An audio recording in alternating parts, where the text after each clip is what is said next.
Hello friend, welcome to the success district के इस platform पर मैं आप सभी का स्वागत करता हूं और उम्मीद करता हूं कि आप सभी अच्छे होंगे और आपकी पढ़ाई मन लगाकर कर रहे होंगे।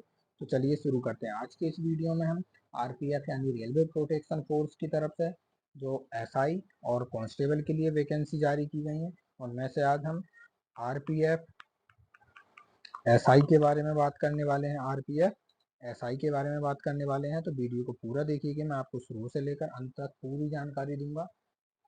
क्या इसके एप्लीकेशन फीस हैं, कब से फॉर्म डलने हैं, कब तक फॉर्म डलने वाले हैं, क्या इसका सिलेबस रहेगा, क्या आपको सुविधाएं मिलती हैं इसके अंतर्गत और आपको क्या क्या पढ़ना है, सब पूरा बताऊंगा। तो आप वीडियो पूरा शुरू से आखिरी तक जरूर देखिएगा। तो चलिए शुरू करते हैं। सबसे पहले तो मैं बता दूं, रेल मंत्रालय की तरफ से ये भर्ती जारी वैकेंसी जारी की गई है।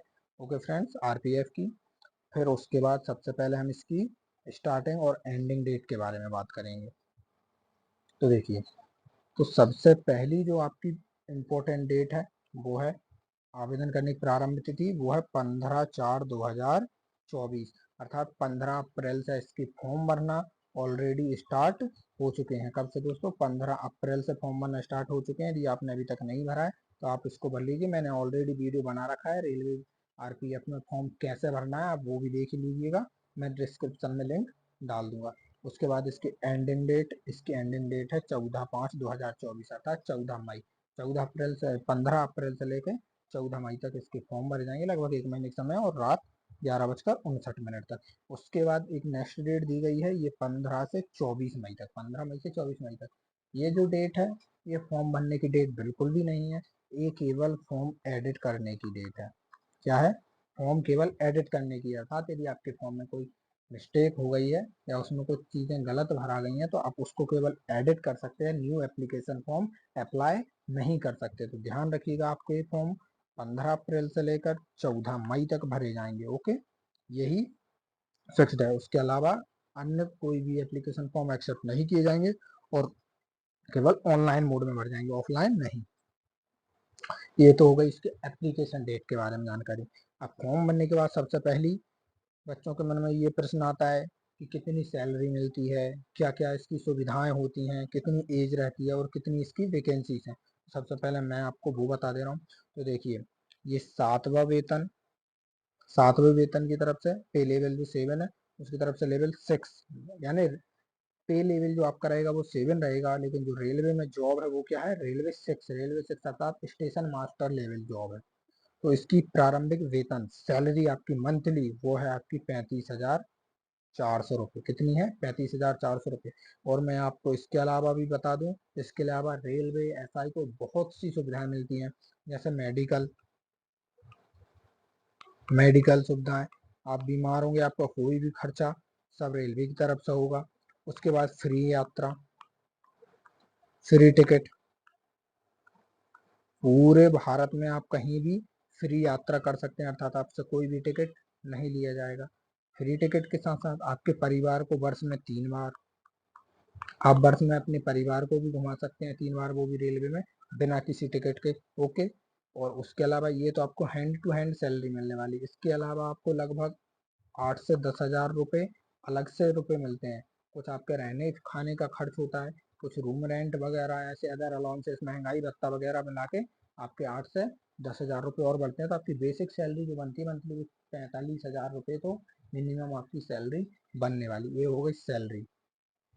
उसके बाद एज, तो एज आपकी 20 से 28। देखिए, इसमें एज जो है वो 20 से 25 रहती है, 20 से 25 रहती है बेसिक, लेकिन 3 वर्ष की आपको एज रिलैक्सेशन दी जा रही है। किसके कारण? कोविड-19 के कारण। ओके, वहीं अब हम इसकी कुल वैकेंसी के बारे में बात करें तो आपकी कुल वैकेंसीज हैं 452।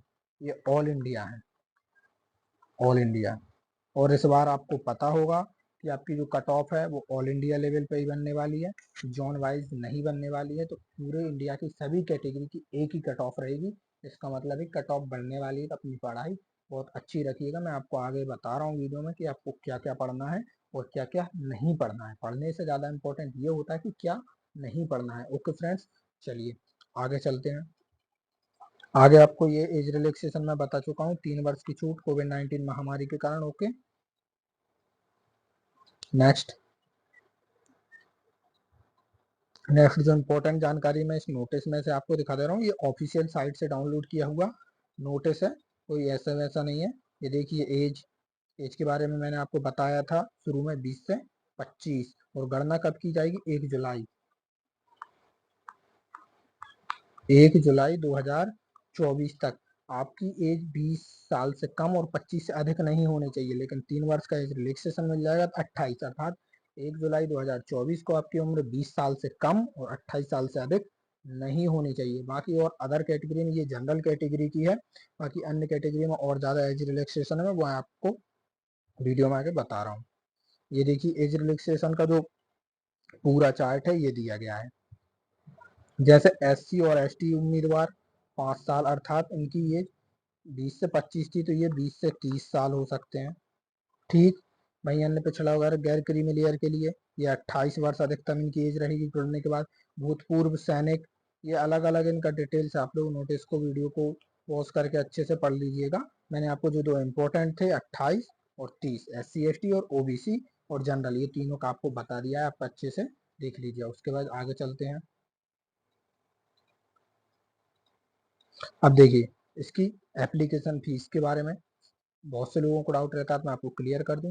जो OBC और जनरल कैटेगरी के जो लोग हैं, मेल कैंडिडेट OBC और जनरल कैटेगरी के, तो उनके लिए जो एप्लीकेशन फीस है 500 रुपये रहने वाली है। और रेलवे में RPF की तरफ से आपको रिफंड भी दिया जाता है 400 रुपये का। तो आपको रेलवे की तरफ से 400 रुपये रिफंड आ जाते हैं एग्जाम में अपीयर होने के बाद। यदि आप एग्जाम में बैठेंगे तभी आपको रिफंड दिया जाएगा, यदि आप एग्जाम में अपीयर नहीं होते तो आपको कोई भी रिफंड अलॉट नहीं किया जाएगा। ओके, वहीं SC ST कैटेगरी के लोग, अल्पसंख्यक जो है माइनॉरिटीज और महिलाओं के लिए 250 रुपये, और इनका पूरा 100% रुपये रिटर्न किया जाता है आफ्टर एग्जामिनेशन, अर्थात यदि आप एग्जामिनेशन में अपीयर होते हैं तो आपका पूरा का पूरा SC ST और फीमेल कैंडिडेट का पूरा 100 आता है, 250 रुपये आपको रिफंड किया जाएगा। आपको बैंक अकाउंट की डिटेल्स फॉर्म भरते समय मांगी जाती है। मैंने एक वीडियो बनाया फॉर्म कैसे भरते हैं, वो आप देख लीजिएगा, मैं उसकी लिंक आपको डिस्क्रिप्शन में दे दूंगा। ये हो गई एप्लीकेशन फीस की बात। ओके, फिर उसके बाद नेक्स्ट देखिए पूरा बहुत बड़ा है, ये जो भी है इन्होंने जो भी दिया है ये नोटिस, ये बहुत बड़ा है। मैं आपको इसमें से जो काम काम की चीजें हैं वो मैं आपको दिखा दे रहा हूँ, जो जनरली आपको जानना चाहिए। तो देखिए सबसे पहले आपका क्या होगा, फॉर्म भरने के बाद सबसे पहली प्रक्रिया होगी आपकी CBT, अर्थात कंप्यूटर बेस्ड एग्जामिनेशन, कंप्यूटर आधारित परीक्षा। तो कंप्यूटर आधारित परीक्षा, आप यहाँ पे ये टाइमिंग देख सकते हैं, कुल 90 मिनट टाइम, अर्थात 1.5 घंटे, 1 घंटा 30 मिनट आपको इतना टाइम दिया है। और कुल प्रश्न आपके 120 रहने वाले हैं, और प्रत्येक सही उत्तर के लिए 1 अंक दिया जाएगा, 1 अंक आपको दिया जाएगा प्रत्येक सही उत्तर के लिए। और जो प्रयास नहीं किए गए उनके लिए कोई अंक नहीं दिया जाएगा या कट हो जाता है। जो आपने प्रश्न अटेम्प्ट ही नहीं किया उनके लिए ना कोई अंक दिया जाएगा, ना उनसे कोई अंक काटा जाएगा। और नेगेटिव मार्किंग 1/3 होती है रेलवे में, यदि आपके 3 क्वेश्चन गलत हो गए तो आपका 1 नंबर कटेगा। कितना कटेगा, 1 नंबर काट लिया जाएगा। 90 मिनट, 120 क्वेश्चन, एक क्वेश्चन 1 नंबर का, टोटल 120। ओके, इसकी कट ऑफ की वीडियो मैं अलग से बनाऊंगा, आप फिलहाल इतना जान लीजिए। और उसके बाद नेक्स्ट यहाँ ये जो दी गई है 35% और 30%, जनरल और OBC के लिए 35-30%, ये केवल आपकी न्यूनतम है। बता दीजिए आप इतने परसेंट मार्क्स लाते हैं तभी आप एलिजिबल हैं आगे की फिजिकल के लिए। लेकिन ये बिल्कुल भी नहीं है कि आपकी यदि 120 में से 35% नंबर आ गए तो आप क्वालिफाई कर जाएंगे, नहीं, ऐसा बिल्कुल नहीं है। ये केवल न्यूनतम पास है, उसके अलावा कट ऑफ लगती है, वो कट ऑफ क्लियर करेंगे आप तभी फिजिकल के लिए जाएंगे। 35 नंबर लाने से आप फिजिकल के लिए एलिजिबल नहीं हो जाएंगे। ओके, उसके बाद नेक्स्ट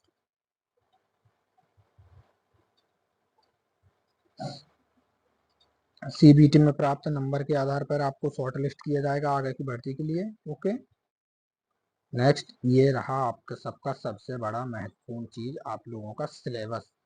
तो सिलेबस में सबसे पहले रहने वाली है मैथ। मैथ कितने नंबर की, 35 नंबर की।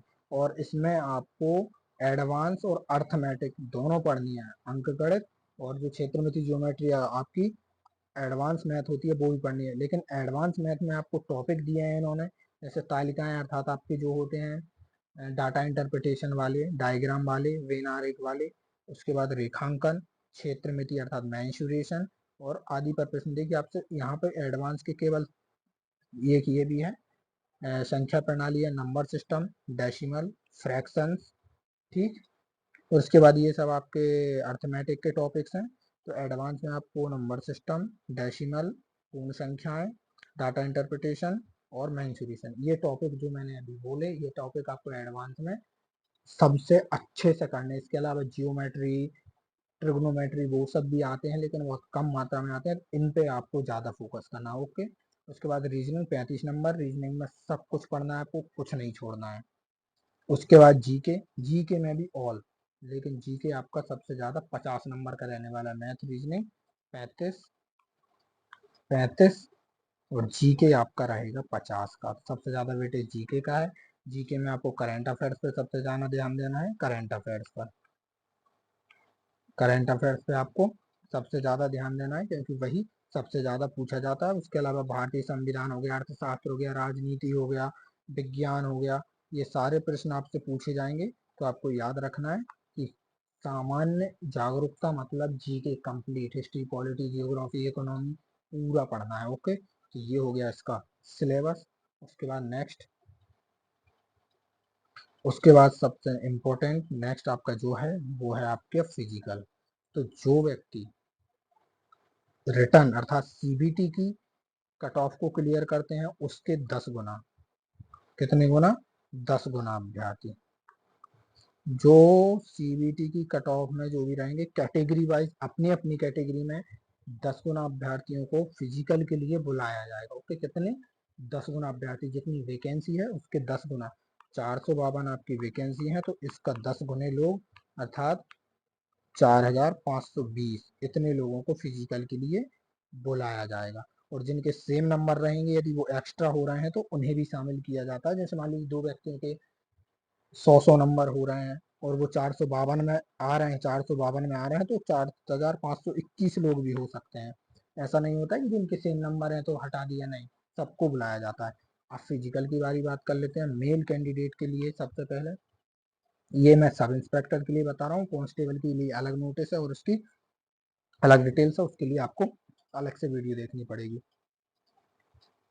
तो मेल कैंडिडेट के लिए, सब इंस्पेक्टर के लिए सबसे पहले फिजिकल में 1600 मीटर की दौड़, 1600 मीटर की दौड़, और इसके लिए टाइमिंग कितना रहेगा, 6 मिनट 30 सेकंड। अच्छी खासी मेहनत पड़नी पड़ेगी क्योंकि फिजिकल अच्छा मांगा है। उसके बाद आपकी लंबी कूद, लंबी कूद आपको 12 फीट करनी है। उसके बाद ऊंची कूद 3 फीट 9 इंच, लगभग 3.25 फीट, ठीक। उसके बाद फीमेल कैंडिडेट के लिए 800 मीटर की दौड़ 4 मिनट में, और वहीं लंबी कूद 9 फीट और ऊंची कूद 3 फीट। ये हो गई आपकी फिजिकल, क्या क्या आपसे मांगा गया है। और फिर आपके लिए फिजिकल के लिए जो एलिजिबिलिटी है अर्थात फिजिकल क्राइटेरिया वो क्या है, तो जनरल, ईडब्ल्यूएस और ओबीसी के मेल कैंडिडेट के लिए हाइट 165 होनी चाहिए, और वहीं एससी एसटी की मेल कैंडिडेट के लिए 160 है। यहाँ एससी एसटी को थोड़ा रिलैक्सेशन, हालांकि 165 सेंटीमीटर ज़्यादातर लोगों की होती है, तो आप लोगों के लिए अच्छा है। यहाँ पे 170 की जगह 165 हाइट मांगी गई है यूआर, ईडब्ल्यूएस, ओबीसी।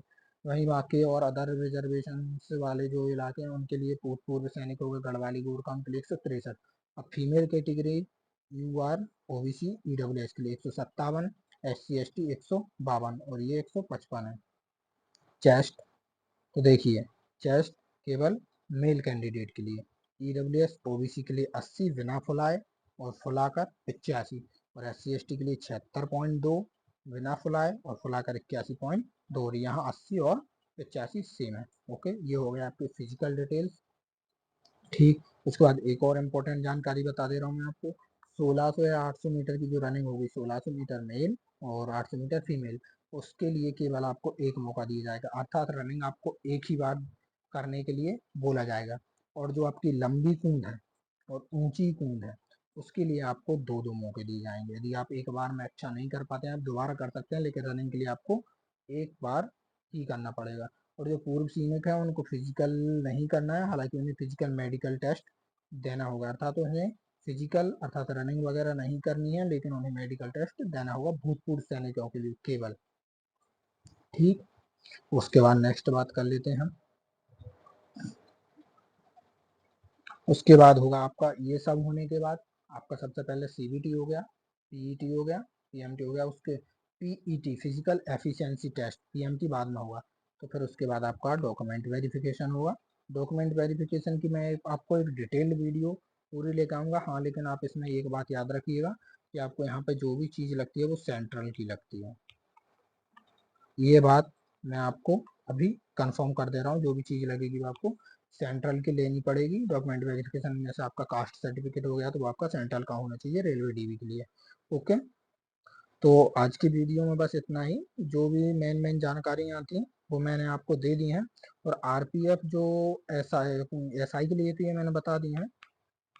आरपीएफ जो कांस्टेबल है उसके लिए मैं आपको एक और वीडियो बना के उसकी डेट वगैरह सब बता दूंगा, उसका फिजिकल क्या रहेगा, तो आप देख लीजिएगा।